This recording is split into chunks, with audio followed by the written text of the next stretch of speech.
Hey guys, Noah here. Just giving everyone a little update on what's going on. I just got down into South Florida. I was super stoked to get down here, thinking I was going to be able to go right into the water and start training on the boat, but that's not going to happen. We have horrible weather. It's rainy. You can tell how humid it is by how frizzy and crazy my hair is. So yeah, what's on the docket today? I'm going to go ahead and get the boat registered. I'm not required to register this vessel. It is not motorized. I'm not required to register it, but I am registering it, just kind of like as a added, safety mechanism for me. Once the boat is registered, I can file float plans. I can get an MMSI for my radio, so other boats know about my location and my position, and just kind of like brings a extra layer of security and safety to what I'm doing, just because of the distances I'll be going and the amount of time I'll be spending in the water. So it just makes a lot of sense to get the boat registered, even though I'm not required to.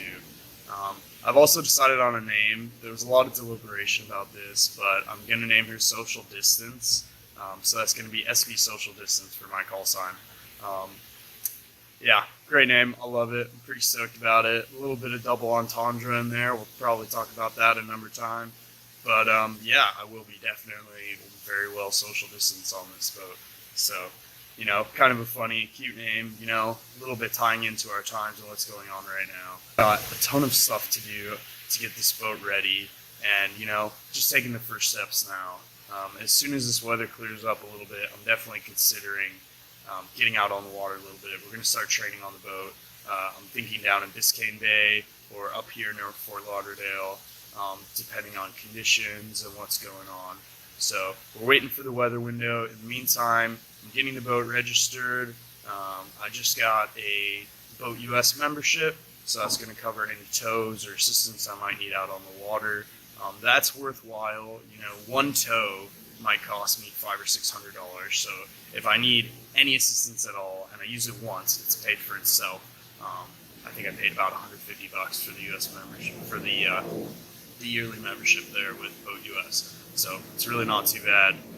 It's a little bit added peace of mind, so we're going through that process, and I'm putting a lot of time and thought into, how I'm preparing for this trip. So right now it's a lot about acquiring the gear I need now that I have my hands on the kayak and I have dimensions and I know what I'm working with, is getting the gear I need, finding ways to secure it and load it in a way that's going to be safe for the operation of the boat is a big thing, obviously, for weight and balance on the water.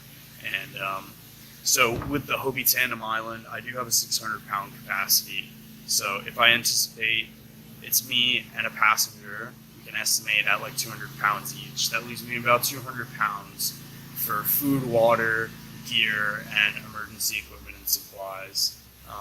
So I think it's a pretty good payload. I'm definitely going to try to keep it under that manufacturer's recommended. The heavier this boat is, it's just going to be a lot more work. I'm not spending any nights on the boat, most likely. I'm going to be camping every night, so that means at least once a day, every day, I'm going to be putting this boat on a dolly and pulling it up the beach out of the water. And the less gear I have, the less work that's going to be. It also means I'm going to be able to move faster in the water with less effort, move faster with lower winds. And if I'm not overloaded, the boat will be more stable, easier to handle, it'll track better, it'll steer better. And if I do have to pedal or paddle, obviously a lot less exertion to do that. So, that's where I'm at right now. We're getting a bunch of stuff done this week. I can't wait to get out on the water. Like, honestly, I took this thing out in Georgia on a lake and I fell in love. I am not a sailor. I've watched a few videos. I jumped in this boat, and within 5 minutes, me and two other people, my friends who are also not sailors, were sailing.